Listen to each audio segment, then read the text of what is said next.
What's up, addicts? Welcome to the Fantasy Addiction Network. In this video, we're going to be looking at Drew Lock, quarterback for the Denver Broncos, giving you guys a fantasy outlook for 2020 of what we can expect from him.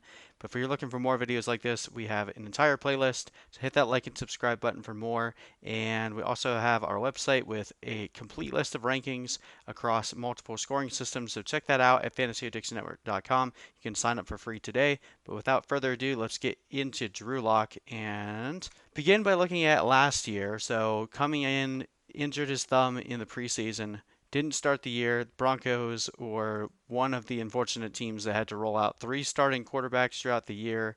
Started out with Joe Flacco, who was ineffective. Eventually get back around to Drew Lock with the last 5 games of the season, and over that span, the Broncos go 4-1, with the one loss being to the Kansas City Chiefs, and showed a bit of promise for what the future may hold with Drew Lock. Now, for those of you who've been paying attention to the offseason, the Broncos have done a ton to put weapons around Drew Lock heading into 2020, beginning with going after Melvin Gordon in free agency, shore up that running game, give him a boost over Philip Lindsay and Royce Freeman, and then in the draft, they get not one but two wide receivers. First, they draft Jerry Jeudy in the first round. Then in the second round, they grab KJ Hamler. And then they grab Drew Lock's old teammate, Albert O, the tight end. And now there's so many weapons on this team. At this point, they're really just setting the course for if Drew Lock is legit, he's going to have to perform. And if he's not, they're going to know very quickly whether or not he can be their quarterback of the future. So, what does that mean from fantasy? Well, all we can really do at this point is look at what he did last year, try to use those numbers to develop a reasonable expectation, increase the expectation because of the addition of the weapons, but not crazily, and we'll show you where that puts us. So last year in the 5 games he played, he had about 200 passing yards a game, so that gives him 1,020 passing yards. Decent touchdown to interception ratio for a rookie, 7-3. 72 rushing yards. Never really been known as a rushing quarterback, but he did average about 15 yards a game, so that's not bad. Finished 37th in fantasy points and 31st in fantasy points per game, so that is bad. When you look at his game log, again, he had a fantastic game against Houston, where they just completely boat raced them from the very beginning of the game. Pretty good game against the Chargers as well. If I recall that game correctly, they started out really hot and then slowed down as the game went on. And then the game against Kansas City was a game in the snow. It was really sloppy. It was not a very good outing for Drew Lock. And then not too much volume in either week 16 or week 17, but they did come out with a win against Detroit and a win against the Raiders. So very intriguing to see what is going to end up happening with this team. Very low pass volume with Drew Lock involved. And when we look at some important stats from last year as well, pass plays per game when Drew Lock was involved was 34, which is actually 25th in the NFL. They go after Graham Glasgow in the free agency as well, and grabbing Melvin Gordon and another tight end in the draft signals to me that they're going to want to run a lot of two tight end personnel. This is still going to be a run first team.